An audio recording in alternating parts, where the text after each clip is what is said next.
वाहिगुरु वाहिगुरु वाहिगुरु। गुरु रूप साध संगत जीओ, आप सारे नूं पता है कि 6वीं लड़ी जड़ी आरंभ हुई है अखंड पाठा दी, ये लास्ट लड़ी है। सारिया संगतां बढ़ चढ़ के आके हाजरियां भरो। सारिया संगतां नूं बेनती है कि सारिया संगतां ने सारे कीर्तन दा आनंद माण के जाना है। हुण परम सत्कारयोग संत गुरमीत सिंह जी अपने पूरे जत्थे दे नाल सानू कीर्तन द्वारा निहाल करनगे। उस तो बाद भाई रविंदर सिंह जी, फिर सेवा सिमरन सोसाइटी जिहड़ी बाबा जी ने बख्शिश की हुई सी, उन्होंने भी बेनती है कि वो अपना जत्था तैयार रखन। सारिया ने हाजिरी लवानी है। गज वज के एक बारी सारी संगत जयकारा दास छड़ेगा, सारी संगत ने जवाब देना है, फिर इस कीर्तन दरबार की आरंभता होगी। बोले सो निहाल। वाहिगुरु जी का खालसा, वाहिगुरु जी की फतेह। वाहे गुरु वाहे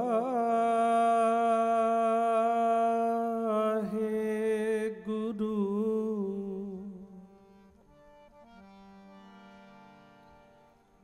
मैं हर हर नाम तर सोई,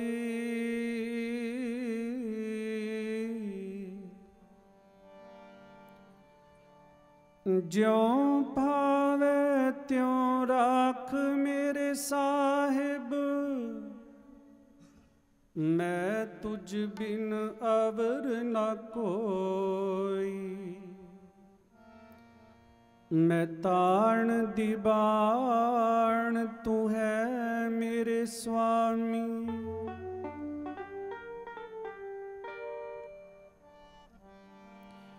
मैं ताण दीवाण तू है मेरे स्वामी। मैं तुद आगे अरदास, मैं होर थाऊं नाही जिस पे करो बिनंती।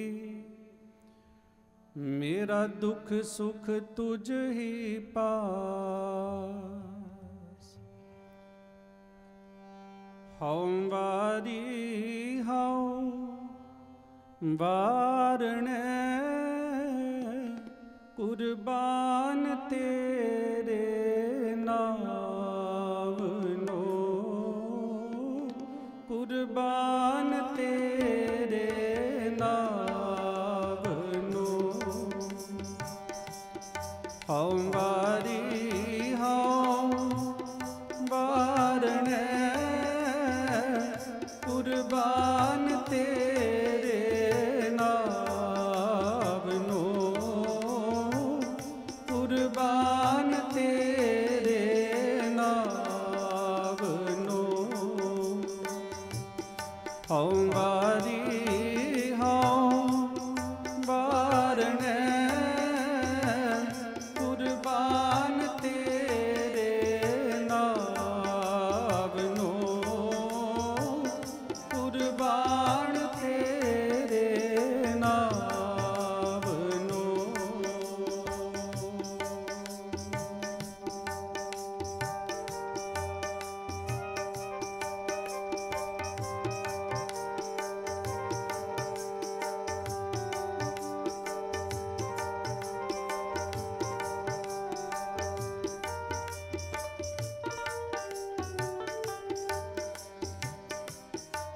जोगी अंदर जोगिया,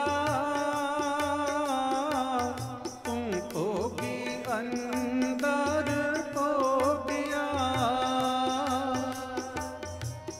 जोगी अंदर जोगिया, तुम भोगी अंदर भोगिया। तेरा अंत ना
तुद संसार उपाया, सिरे सिर तन दे लाया। तुद संसार उपाया, सिरे सिर तन दे लाया। वेख कीता आपना, पर कुदरत पासा टाल जियो। वेख कीता आपना, पर कुदरत पासा टाल जियो। हम वारी हों वारने, कुर्बान तेरे नाम नो, कुर्बान तेरे नाम नो।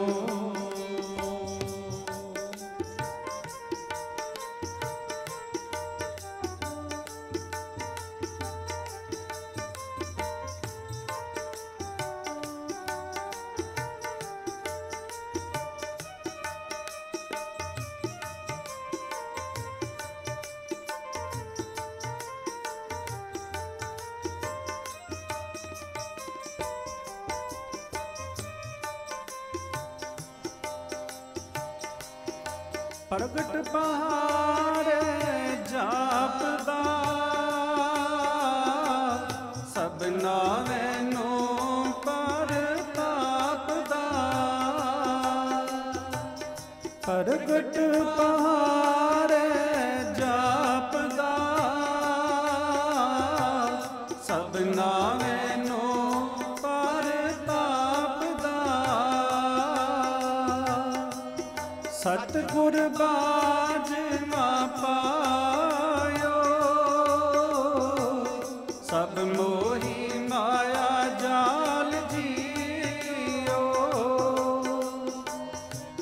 सतगुर बाज ना पायो, सब मोही माया जाल जियो। हम वारी हों वारने, कुर्बान तेरे नाम नो, कुर्बान तेरे नाम नो। हम वारी हों वारने, कुर्बान तेरे नाम नो, कुर्बान तेरे नाम नो।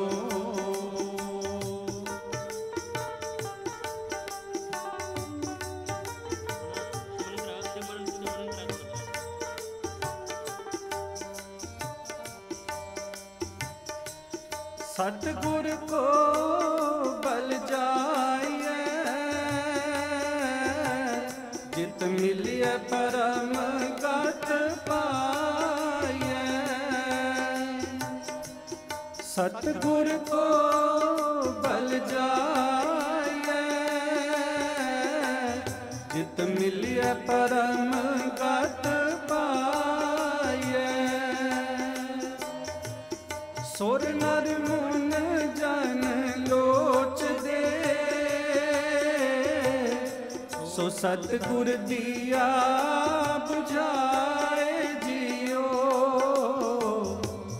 हम वारी हों वारने, कुर्बान तेरे नाम नो, कुर्बान तेरे नाम नो।